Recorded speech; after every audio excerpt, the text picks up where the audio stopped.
الأولين والآخرين أوتيت علم الأولين والآخرين আল্লাহ আমাকে শুরুর এবং শেষের সব ইলম দান করেছেন। কথা কি বুঝতেছেন আপনারা?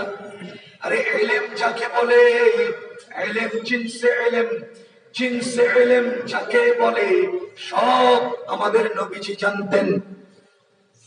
এবার মুফাসসিরিনে কেরাম আদম আলাইহিস সালাম আর আমাদের নবীজির ইলমের তারতম্য বর্ণনা করতে গিয়ে বলেন, ও দুনিয়ার মানুষ, দুনিয়াতে যে পরিমাণ পানি আছে, সমুদ্রে, মহাসমুদ্রে, মহাসমুদ্রে, লেকে, নদীতে, পুকুরে, ঘাটে, আমার পুষ্করিতে, আমার ঘরের ফিল্টারে, আমার সামনের বোতলে যে পরিমাণ পানি দুনিয়াতে আছে, পানির অস্তিত্ব যে পরিমাণ আছে, সমস্ত পানিগুলো থেকে 1 চামচ পরিমাণ পানি আলাদা করলে এই 1 চামচ আদম থেকে কিয়ামত পর্যন্ত সমস্ত মাখলুককে আল্লাহ দান করেছেন। তার বিপরীতে অবর্ণনীয় যে পানি আছে তার চেয়েও বেশি ইলম আল্লাহ আমাদের নবীজিকে দান করেছে।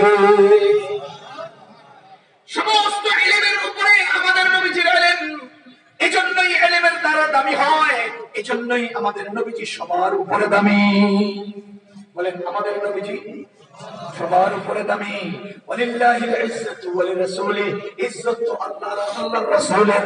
ও মুসলমান আল্লাহর বান্দাগণ, সবার উপরে মর্যাদার অধিকারী মানুষকে সবাই বলেন আমাদের, বলেন আমাদের, আমাদের নবীজি, বলেন আমাদের, আমাদের নবীজি, নবীজি, সবাই বলেন আমাদের নবীজি। আরে আমাদের নবীজি, আমাদের আলাদা ভাব আছে তো, কলিজা ফাটা চিৎকার করলেও তো হকানে হবে না। এই এলাকার চেয়ারম্যান সাহেব প্রধানমন্ত্রীর সাথে বিদেশ যায়, উদাহরণ, এই এলাকার চেয়ারম্যান সাহেব প্রধানমন্ত্রীর সাথে বিদেশ যায়, এই এলাকার চেয়ারম্যান সাহেব আমাদের প্রধান উপদেষ্টার সাথে বিদেশ যায়। এলাকার রিক্সাওয়ালা রাস্তায় হাইটে পায় আমাদের চেয়ারম্যান সাহেব বিদেশ যায়, প্রধানমন্ত্রী। এবার বলেন আমাদের নবীজি আরশে আযীমে গিয়েছেন কিনা? আমাদের নবীজি জান্নাত জাহান্নামে গিয়েছেন কিনা? আমাদের নবীজি এটা তো ভাবই আলাদা। মুসলমান বলেন তো সবার উপরে মর্যাদার অধিকারী মানুষকে আমাদের নবীজি।